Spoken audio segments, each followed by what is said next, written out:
All hail the king. Hey, wild ghouls! The fellas are back, and we are about to talk about Creepshow Season 2 on Shudder, streaming now. What's going on, mate? We're back. You ready to do this? Ready to do this. How you doing, Uncle Henry? I'm doing great. Ready to talk about this awesome show with you, this campy B-movie goodness here. Yes. I've been very excited to talk about this. One of my favorite shows. Creepshow Season 2 is here, and it's 5 episodes long. 5 episodes long, and watch out for that ghoul behind you. I love how campy and cheesy it looks. It looks like an 80s puppet. Yeah, animatronic. It looks like an animatronic. Animatronic. You see it like a amusement park or something. I love obviously we're talking about Season 2 here. We'll get right into it with the first episode. The first one titled, what is it? Model Kid. First episode titled Model Kid. And it's all about, you can tell this is, as this episode is directed by Greg Nicotero, this is obviously mirroring on him and when he was a kid, probably doing a lot of models, making a lot of masks, and being creative, as he was the big makeup and FX guy for a long time. And now he's moved on to directing, obviously having worked under some great directors, and he's no stranger to Mr. George Romero, obviously the godfather of the zombie. Yeah, exactly. He's the one that introduced us into Night of the Living Dead. And of course, that's what he went big with. And then he also did Creepshow, the movie. So I feel like Season 2 was a big nod to George Romero, especially since he just passed recently. And it's still heavy on everybody's mind. We all grew up with him, with his movies. They changed how specifically zombie movies were and everything. But this season feels like a nod to some of the horror giants. And obviously with a lot of the practical effects and everything, you can tell that Greg Nicotero has had a great time directing this episode 1, Model Kid. And it was nice to see another familiar face to the horror world, starring in that 1988 Blob remake, Mr. Kevin Dillon, Johnny Drama himself, showing up as the asshole uncle. And I gotta say, he was pretty great in this. Hey, how do my calves look? He's such a prick. He's such a prick to the kid in this episode. It was so funny just how mean he is. Like, you ain't gonna amount to shit. He's like, all life is about is sports and women. Grab me a beer. He's like straight up like Uncle Steve. But yeah, because the kid's really into monsters and models and like painting them. And you have this like cliche uncle back in the day that's all about sports and cars, all masculine. And he was just like really mean to him. And then of course the things don't turn out good for Kevin Dillon's character in this. But I absolutely love this episode, directed by Greg Nicotero. This is a huge love letter, this whole season, like you're saying, this episode especially, to him growing up, also working with George Romero. So absolutely loved it. Really captured a great vibe from the get-go of this season. This was also written by John Esposito, that wrote the screenplay for Stephen King's Graveyard Shift. And I just recently reviewed that this past Halloween. It was actually pretty good. But I thought that was pretty cool. There's a lot of great writers and directors attached this season. But Model Kid was really great. It reminded me much of being a kid, reading monster magazines, and it had the horror movie action figures. And I felt like I can really relate to this. Similar kind of family background, and just, I could relate to it a lot. I loved this episode. It was well done for sure. I like the whole dynamic, what happens to the kid's mother, and then this, his other relatives coming in, his uncle Kevin Dillon coming in, being the big jerk, and really being an asshole to this kid who's obviously down on his luck, feeling horrible, and has this outlet where he's able to be creative and keep his mind off some of the hard things he's going through and everything, and keep his spirits up. And yeah, Kevin Dillon pays the price by the end of the episode, which was awesome to see, and how it was done and everything was pretty clever, very B-movie and campy. And I like the gore at the end that we saw that's involved. That was cool to see. You get to see some patented Greg Nicotero FX and practical effects there. Yeah, his company KBX does all the practical effects. They've been doing it for a long time, and you can tell the practical effects are top notch. It felt like a movie, like each episode. Just the effects are like absolutely beautiful and gruesome at the same time. The things they come up with, and a short episode is pretty spectacular. They didn't skimp out on the budget. It felt like it has just the tone that you want. It's not great horror. It's B movie horror, and they give you exactly that. And they bring in some good guest stars that we get to see throughout these episodes and seasons. But this one, I'd say that this first episode and the last episode are the two ones that really stand out so far. Probably two of the best episodes of the show as of yet. And the second story in this first episode was really awesome as well, and I was not expecting it. And it has to do with something, obviously a big horror film that we're both very, very big fans of. And we're talking about Evil Dead and the Necronomicon. Yep, and this episode was titled Public Television of the Dead. And of course it stars Ted Raimi, Sam Raimi's brothers, and it's also directed by Greg Nicotero again, paying homage to Evil Dead and Mr. Sam Raimi, and written by Rob Schrab. Basically, public access programs are threatened to be closed down. There's like a Bob Ross paint show. There's this like little kid show with this like really bitchy woman. And basically, they also have this other show. The Book of the Dead makes its way into this public access station, and the guys are praising it and starts reading out of the Book of the Dead. As we know from the Evil Dead films, it doesn't end well.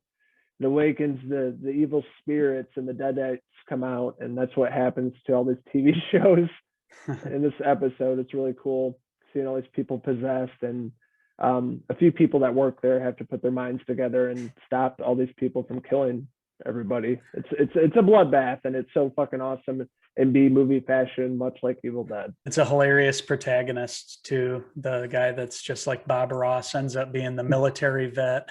The Vietnam vet, Vietnam vet, special forces. He's got a fro. He kind of looks like Bob Ross, just skinnier. He takes charge and fights off the deadites. It's a really fun episode. Has a lot of great gore, like you mentioned. I love the effect when Ted Raimi was, up on the cables, obviously, and went up and you can tell he was up on cables and doing wire work, but it was still just awesome to see. The makeup was really cool. Just like the first Evil Dead. Yeah, it reminded me a lot of that, and I loved how they kept that same tone and feel. Love this whole episode. These two stories were really cool. Good way to kick off season 2 and like move the show forward here. So I had a great time with the first episode, and I also had a great time with the second episode too. Yeah, the second episode, Dead and Breakfast. It's basically about this true crime vlogger, kind of like us, but we talk about movies. But this person, teenager, she goes around all these different places where crimes happen, and seeing if it's haunted or whatnot, and trying to get viewers and subscribers and things like that. But she shows up at this bed and breakfast, supposedly haunted. I think it was like the grandma or something. I think it was a grandma. Yeah. It was like a killer. Grandmother was a killer, and it's her grandkids running this bed and breakfast, and it's ran by Ellie Larder, which is no stranger to the horror movie industry. And then we also have Ponyboy himself, C. Thomas Howell. C. Thomas Howell playing a brother and sister running this place, and it sets up the episode. The girl kind of being the vlogger and seeing if this is actually true or if it's all bullshit. It reminded me a lot of the recent shows on Netflix, the Cecil Hotel one. Yes, where they have people that travel around to these sort of places and stay there, let you know if it's really scary or if they feel like it was haunted or not, or if they saw or heard anything. Yeah. And that's what basically this was. She did this website and sort of had like a Yelp for these places. Have you? So she heard about this one from somebody. It supposedly has this evil grandmother that's killed all these people and hides them, and has all this weird stuff set up in the house with mazes to keep people trapped. But this vlogger stays there, and she's checking everything out, and things aren't adding up. It doesn't appear to really be haunted there. Ellie Larder and C. Thomas Howell, their brother and sister, and they're trying to figure out how they're going to keep her here. they need this place. This is how they're making their money. They want people to be blogging about this. They want influence.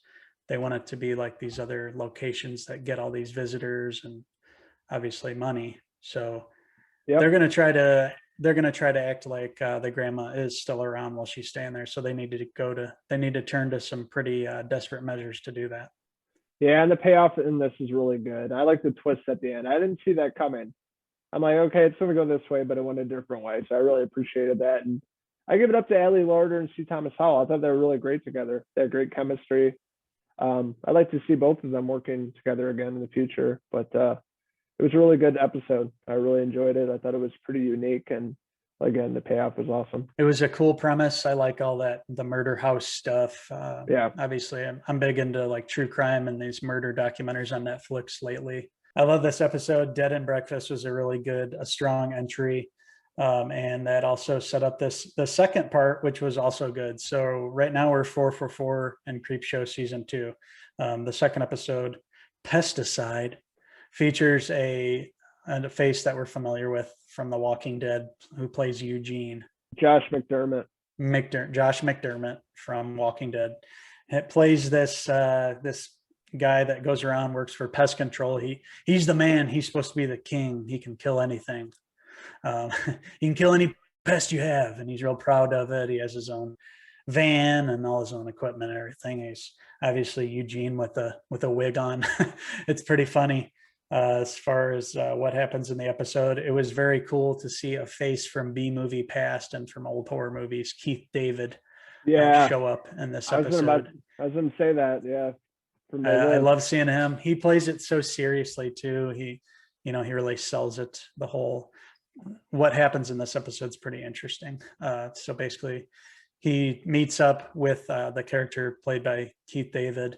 And Keith David has a big infestation problem. He's this big owner. I can't remember exactly what business it is, but he has these big warehouses. He's like a developer, it sounds like or seems like in the episode. So he has a bunch of money and he's trying to basically get all these homeless people out of the building so he can flip it and make a ton of money off of it. All he's thinking about is money. So Josh McDermott's character's thinking, I'm just going to go in and try to get rid of these bugs, these cockroaches, but it turns out he's trying to get rid of the people that are there, which is pretty fucked up. But that's the setup of the episode. I liked how they did that with the whole group out there. They're at this big warehouse and there's like a middle part where you can go outside and whatnot. And that's where the homeless people are squatting. They have barrels that are burning. They're obviously real raggedy and haggard looking.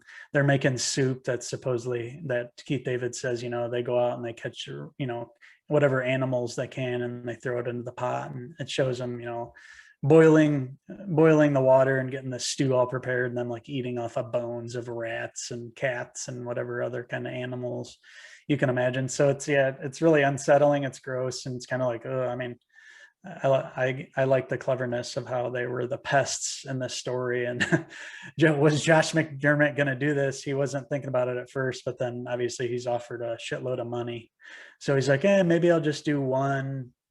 He's really nervous about it, but he actually goes the next night and he's going to attempt to do this. Yeah, and it was a pretty cool and unique story, I thought. I thought they did a great job directing. Greg Nicotero directed this one as well, and it was written by Frank Dietz.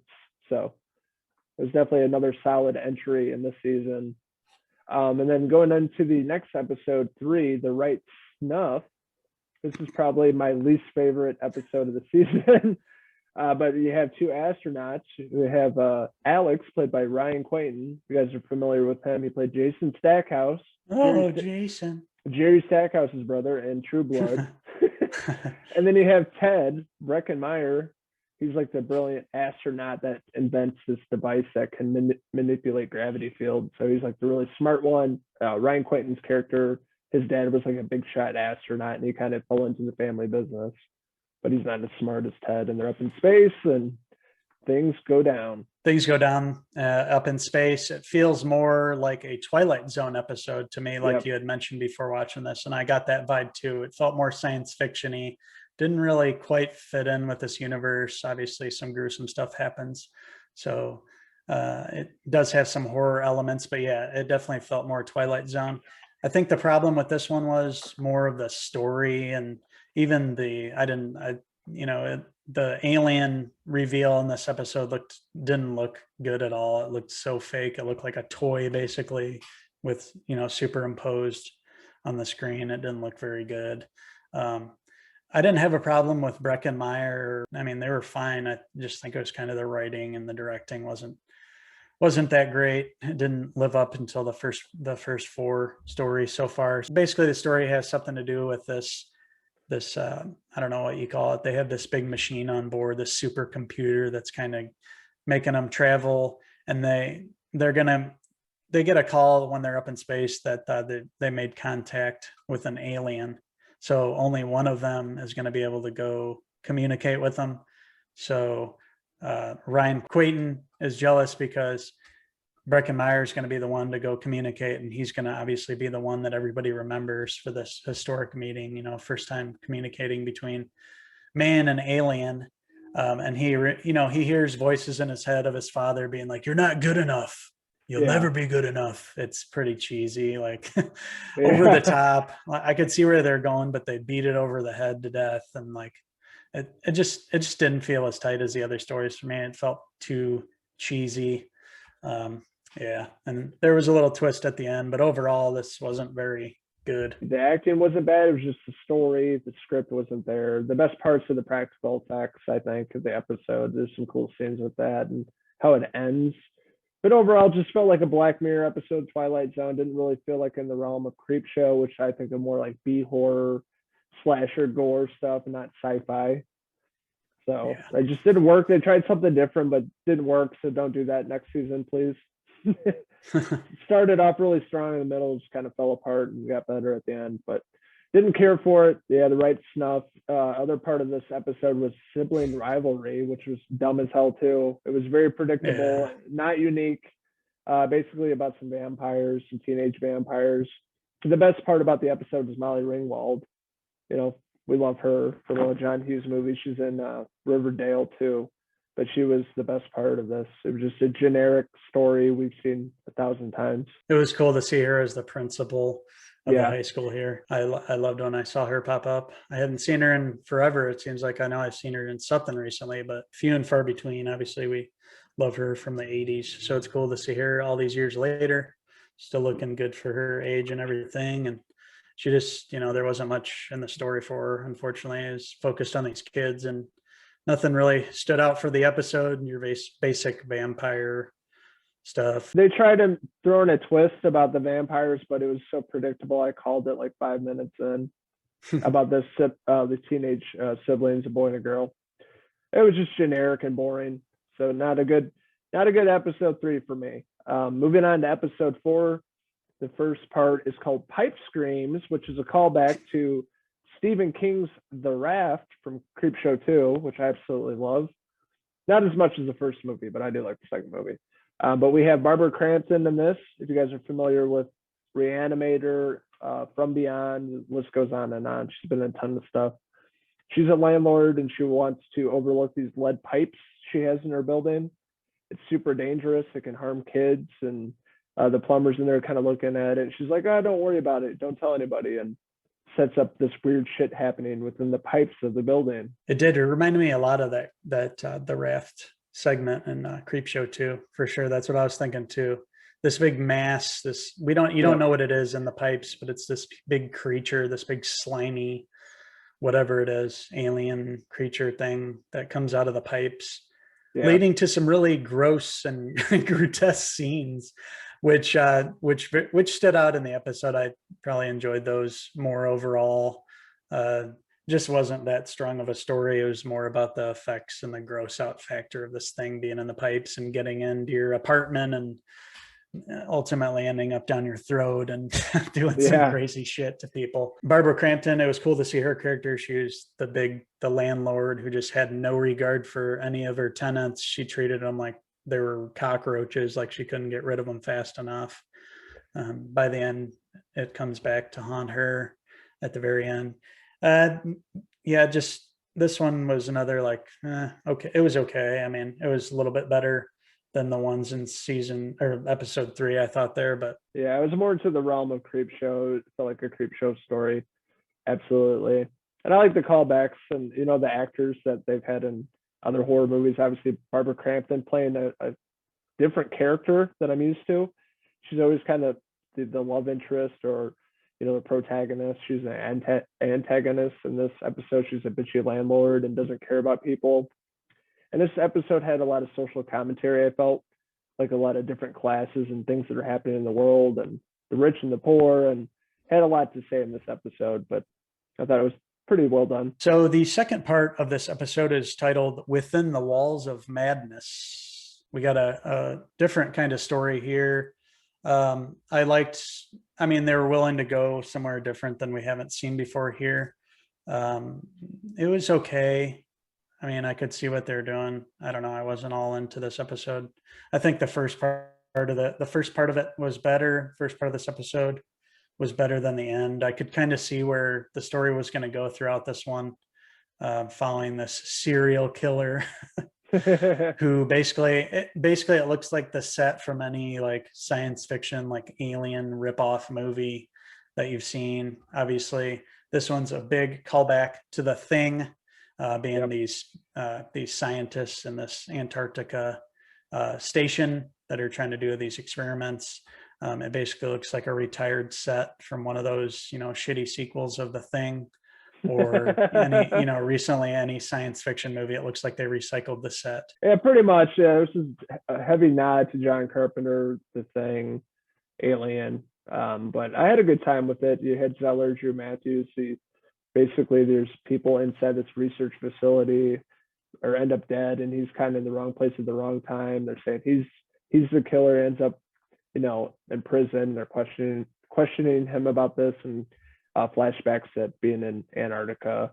And they had the scientist played by Denise Crosby. Huge fan of her. She was in Ray Donovan and also Pet Sematary, the movie. She played the mom, plays the scientist, and really great. And there's also a lot of nods to H.P. Lovecraft, so like The Creature and Time and things like that. There's a lot of H.P. Lovecraft in this episode. Yeah, the monster reminded me a lot of Lovecraft Country. Yep. There's a monster that looks pretty similar in that. So yeah, I definitely got the H.P. Lovecraft vibes from the episode. It just didn't have strong enough actors for me.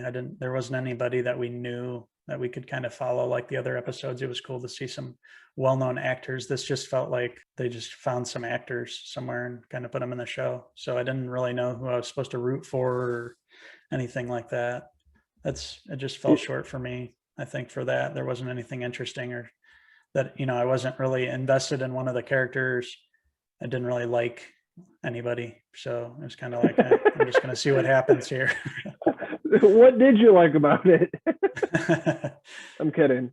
Yeah, I don't know. I feel different about it. I actually enjoyed it. I liked all the callbacks to Carpenter, and for the most part, it worked. I like how it all ended and having some familiar faces. Yeah, I do agree with you. The main character, it could have been somebody else. I mean, there's so many actors and actresses in the horror industry that we could have brought back. And this guy was unknown, never heard of him before. And I couldn't relate to the character, get attached to him. So he was probably the weakest link. But overall, it sounds like you enjoyed it much more than I did. I did. Yeah. So these middle episodes, they're they had some good parts in them, obviously. But after the first two, it kind of felt like a big letdown. So with this season only being 5 episodes, there's only one more to go. And thankfully and luckily, they got some star power for it. They got 2 well-known actors and actresses to play the parts in episode 5. And we get one singular story, and it's fleshed out, and it's about 50 minutes long. So it feels like a little mini movie. And it's very clever. And it stars Justin Long, who we all know, and Darcy Carden, who's we know from obviously from The Good Place. She played on The Good Place. She's been in a lot more stuff since then, but she gained popularity from The Good Place. And Justin Long, we've known him for years and years and years. He still looks the same, but somehow he's been in every movie that we liked over the past 30 years, every good comedy. He's been in one from every decade since we were in high school. So he's back for this, and he did a great job. I love the whole setup. I love how he's like this inventor guy. He's invented this new kind of virtual reality. He has this big thing. It looks like a big tanning bed with all these, basically LED lights in there and stuff, and a VR set. So basically, you lay in this bed, the door closes, the VR set goes over your eyes, and you have a joystick to start things. And you can go into any movie. I guess any movie. The premise is you can go into any movie and sort of like just you'll exist there. You'll be in the scene. So he goes to his favorite movie, which his favorite movie is this B movie that I've never seen, but it's called The Horror Express, and it has some pretty well-known actors. Yeah, classic. It looked like an old classic movie. Again, this is a nod to back in the horror days, like back in the 50s and 60s when he had all the Christopher Lee movies, Vincent Price, Peter Cushing was in a bunch of flicks. And this movie, Horror Express, is definitely one of the greater films back in the day. You should check it out, especially during Halloween. It's fun. And you can tell. I want to now. Yeah, it looks like a good movie. Yeah, the first Creepshow movie, there's that story, The Crate, with Fluffy, that monster. It's paying homage to this movie, Horror Express, with the creature in the box. Seven Degrees of Tom Savini. No, but yeah, it's a great flick, and Justin Long's character goes into his favorite movie being Horror Express, and all the craziness. He's talking to Christopher Lee and Peter Cushing, Grand Moff Tarkin himself.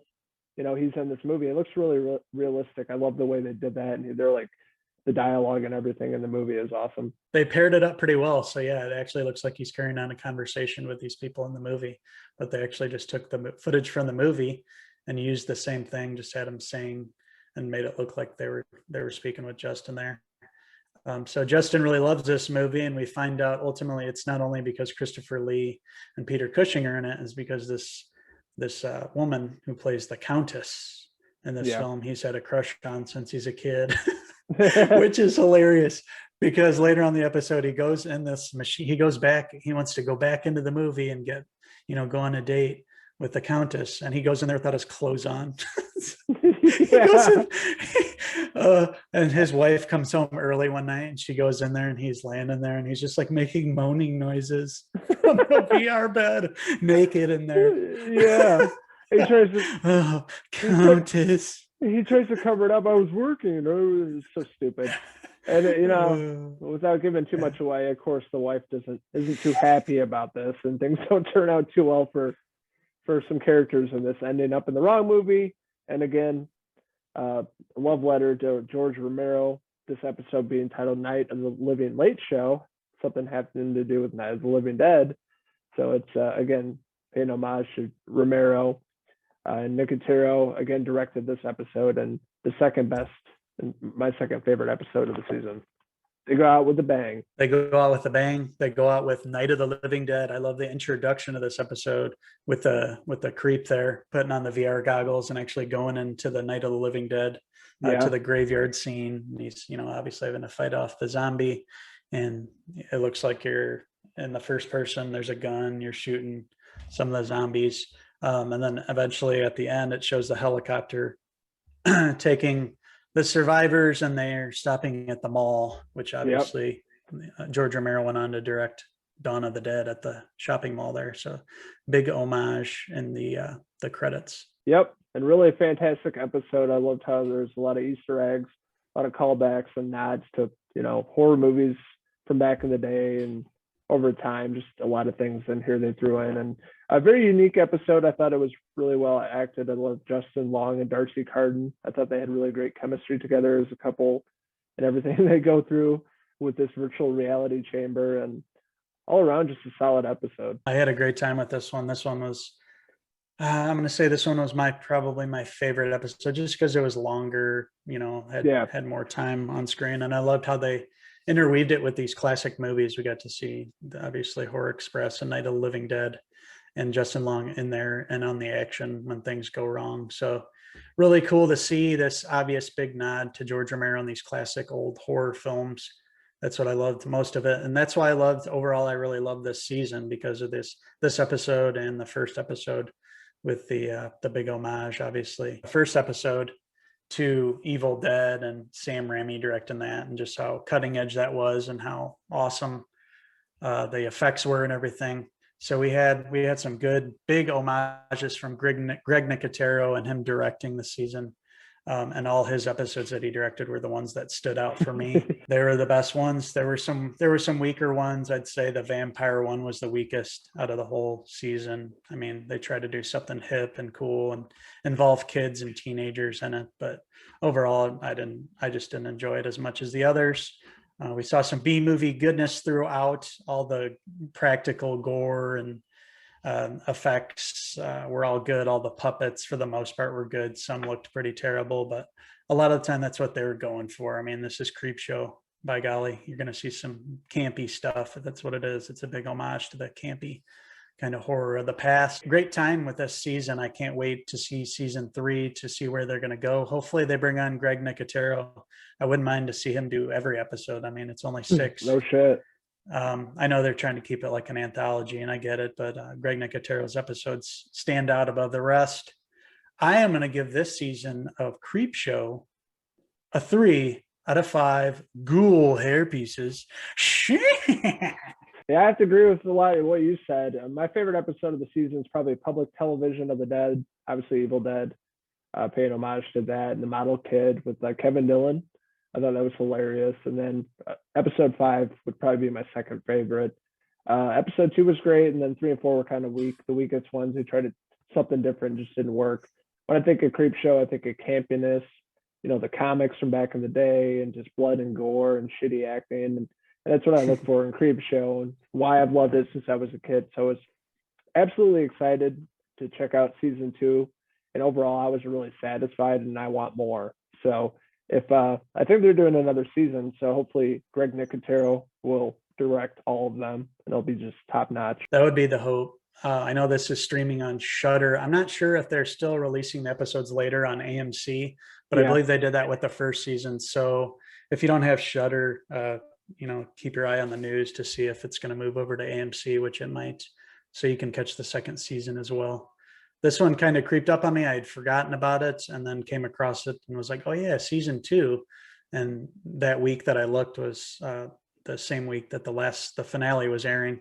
So I caught it right at the right time, watched them all, just finished this past weekend, and was very, very surprised, very happy with it. I'm in for more. Hopefully season 3 delivers. And hopefully they'll have more episodes in season 3. This is only 5 I get of the pandemic. I know it's hard to shoot a lot of this stuff, but I was really pleased and satisfied. I had a great time with it.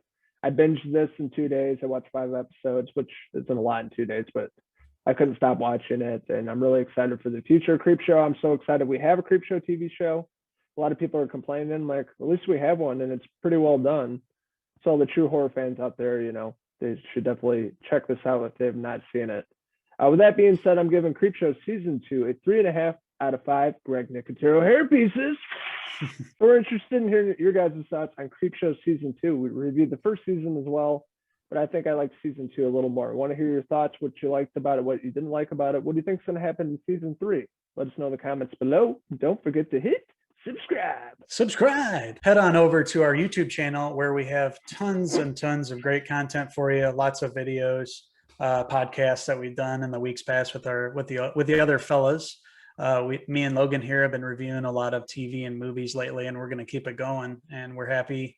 Both of us are really happy with more movies on the way, more great TV shows that are going to be headed to our screens. So we're going to have we're going to have a lot to cover here, a lot of movies, a lot of great stuff to talk about. We can't wait to continue this series of reviews and just talking about what we like to watch. We enjoy this. We hope you guys do too. Please subscribe if you haven't already. And we will be back. I can't wait, mate. This has been awesome. This is always fun to do this with you. We're going to be back talking more horror very soon. I can't wait to see that Army of the Dead. It's going to be a fun one to review. Creepshow is a blast. We can't wait for the next season. So until our next review, we'll see you guys later. And as we like to say here, cheers. You are good. Let's look inside. It's just scared. You should be.